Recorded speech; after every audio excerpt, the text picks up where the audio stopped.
Okay, I'm looking at my notes, which are down over here on the side. Suki should have had gloves on when she was cleaning that rug. She really should have had gloves on. Her scene with Eric at the graveyard was really, really cute, and I also like the interplay between them when, or I guess right after, the werewolf attacked them in Suki's house. Now, it made a lot of sense when Eric started explaining about how much more dangerous the werewolves were once they were hopped up on V, because werewolves are dangerous anyway. And since V enhances everything that's going on with you, of course it should enhance your strength. I always forget Suki can read minds until she actually does it. So when she talked about going to the werewolf bar with Alcy or Lupine, I was like, what is she? Nobody's going to tell her anything. What is she going there for? But then, of course, she starts mentioning about how she likes, to fang bang, and any of the werewolves was probably starts mentioning what she heard happen to somebody. They would start thinking about it if they had done it. So that actually did make a lot of sense. And the werewolves were fist fighting. And I know in the movie Underworld, which I love, they always fight as werewolves. They don't fist fight. So I thought that was kind of interesting too. Poor Bill. How jacked up was it that the king expected him to choose between working for him or having Suki dead? That was no choice. Like he said, that was no choice. And Lorena, I cannot stand Lorena. I am glad that she didn't kill Bill's wife. She just let Bill glamour her. But how sad is it that Bill, A, never got a chance to see his kids again alive. We don't know if he saw the daughter, but he probably didn't. And B, is basically going to be stuck with Lorena forever. I mean, it's not the same situation as Suki, him turning Suki as the king suggested, or with how the king turned his friend. They wanted to be together, but he doesn't want to be with Lorena, and she's kind of nuts anyway.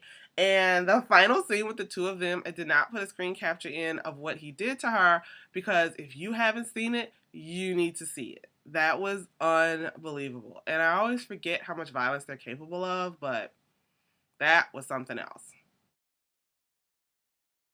Sam and his new family, they're pretty funny. Of course, here they come, stomping into Merlotte's. They found out he had a bar.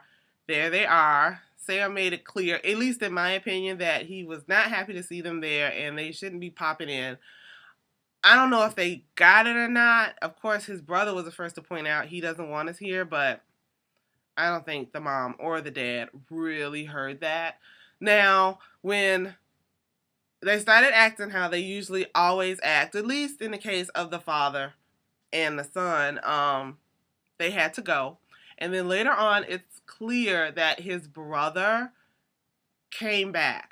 And he must have broken in some kind of other way and then changed when he heard Sam show up. But wouldn't you have snuck in as the animal and then changed and then changed back as the animal to escape instead of breaking in as a person? I don't know. Tara. Her and Franklin are just not a good idea. And she definitely does not need to be turned into a vampire. I was really glad that her and Suki made up.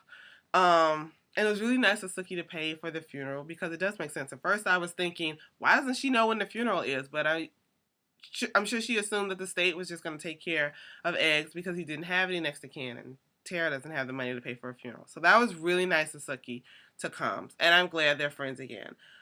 You never, ever, ever gloat or, stand there with your arms crossed after you told a vampire that they can't come into your house in the doorway, because then they just put you in a trance and come into your house anyway. So that was really stupid on her part. And now Franklin knows everything anyway from talking to Jessica, which I'll talk about in a minute. But I don't know.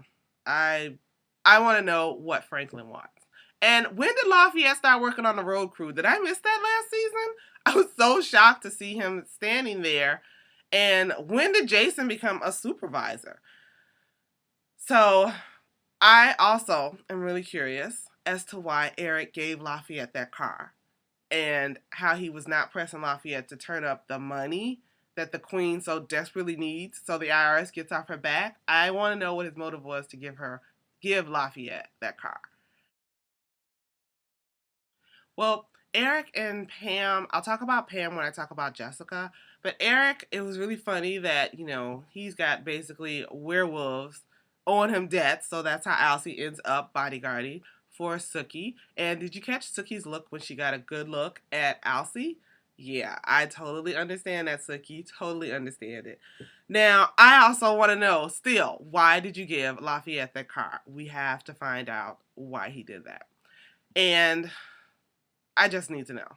I don't believe he would do that without some interior motive. The queen was all about getting some money, and he doesn't really seem that focused on that. And she will rip him a new one if he doesn't do it. So I need to know why he gave Lafayette that car. Now, Jason and Andy this week, not a lot of interaction with the two of them like it usually is, but this week, with Jason's little fantasy about becoming a police officer, how did he actually think that all you needed to become a police officer was to be able to shoot? I mean, even Jason should know better than that. He definitely strikes me as the type to watch a lot of television and lots of movies. And I'm sure he has seen that you need to know more about being a cop than just being able to shoot. And I really thought it was funny. I want to say rude, but it was funny and rude that he assumed that Andy cheated his way onto the force. Andy strikes me as the top. Maybe he's not as the type. Maybe he's not as the sharpest pencil in the box, but I totally see him completely applying himself and really studying to try to pass his, police academy exam, because I think that's something he really wanted to do. Whereas Jason is just like, well, there has to be an easier way than studying. And when did Jason's apartment is so huge? I have never seen it look that big. That shot, the head of it, it was enormous. And I really like how his kitchen counter is. Now, Andy's only part in this episode was a really funny segment where he's giving out all these, observations that, a top police officer would give about how the victim's hands and head had obviously been torn off. And the only person strong enough to do that is a vampire, and blah, blah, blah. And so the female sheriff's just like rolling her eyes at him like, whatever. But then the chief flips out and is like, I'm sick of vampires. I'm tired of this. I am done. That was really funny. But not a lot of Andy, Jason this week. And I actually missed it as much as I've been complaining about it. Go figure. Not a lot of Hoyt this week, but plenty of Jessica. Jessica was, again, on the phone with Pam trying to get advice, and Pam points out to her that she really doesn't have a problem anymore because her problem left the premises of his own volition, so she should just not worry about it anymore. But then her problem turns back up in a shopping bag carried by Franklin, who shows up at her doorstep, and I didn't know if you were another vampire and the owner of the house. If you're occupying a house where the actual human owner was dead, any other vampires could just roll in there whatever they felt like. Like Jessica said, why doesn't anybody tell me this stuff? So that was pretty funny. But when did Franklin have time to kill Jessica's vampire? That was really interesting and surprising to see. And of course, Jessica told it all while she was in there sitting with him. So he knows, I am sure, everything now that Jessica knows about Bill, where Bill keeps stuff, where Sookie lives. Tara happened to be there when he came over there, but I don't know. Running into Jessica was a great thing for Franklin, but not for anybody else.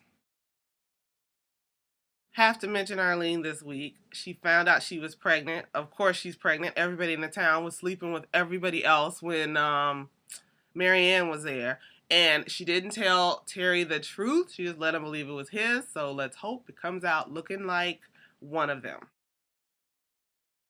Of course, the outfit of the episode this week goes to Pam. I wish I could have seen her complete outfit, but her fishnet arm things and that awesome leather vest she was wearing was enough to give her outfit of the episode.